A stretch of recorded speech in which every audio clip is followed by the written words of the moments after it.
So, when do we start the revolution? Welcome back to A Christian Woman's Journey.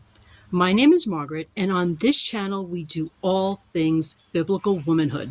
Friends, we live in a post-Christian society that has become dependent upon women's labor outside of the home. This is shameful. Okay, the role of women inside the home used to be completely understood and cherished. The fact is that most of the women that I've worked with over the years have truly wanted to be home with their husbands and their children, but they found themselves in some kind of trap that made that difficult to impossible. They either had some kind of financial issue, which is very common, some kind of debt, maybe they were single parents. Let's look at some of the traps that have been set for us in our modern society.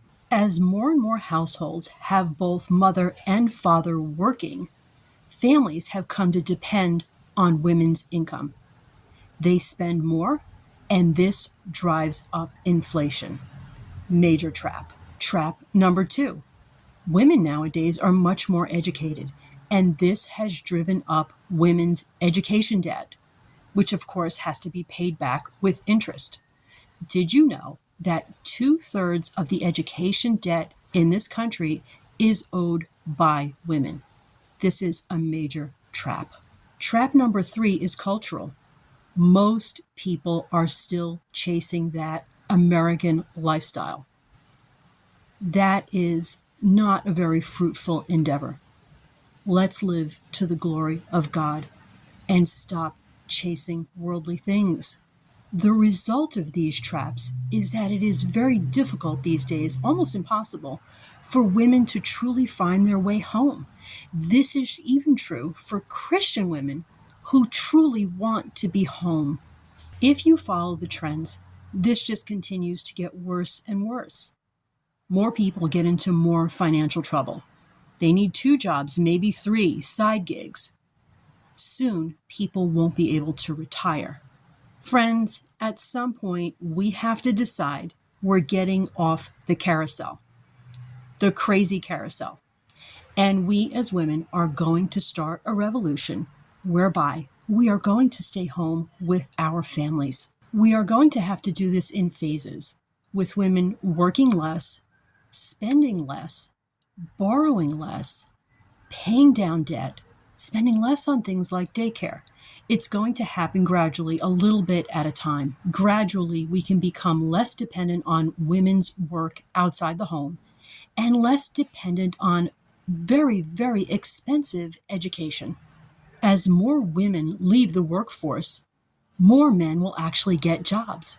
Unemployment will plummet and salaries will start rising once again.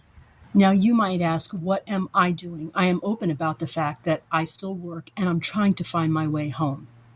One thing that I do is I work part-time where I used to work full-time.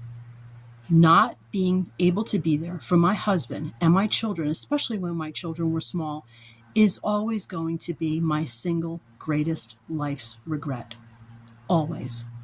I am vowing to spend less and less so that we are less and less dependent upon my income. We are also making sure that we don't spend a lot of money on our children's education. I plan to transition to home full-time once my medical and education debt comes better under control. It's something that we tackle daily. I want to urge everyone who's viewing to stop chasing that elusive lifestyle that becomes more and more distant every day. Stop chasing a false security. Instead, invest eternally. Be a kingdom builder. Be there for your husband. Be there for your children. They are the only things that you can take to heaven with you. We can be there for our families, and we can change this society. We have to commit individually and help each other collectively. What kind of commitment can you make as a biblical woman to your family today? When do we start this revolution? Take care, friends. To God be the glory. Talk to you later.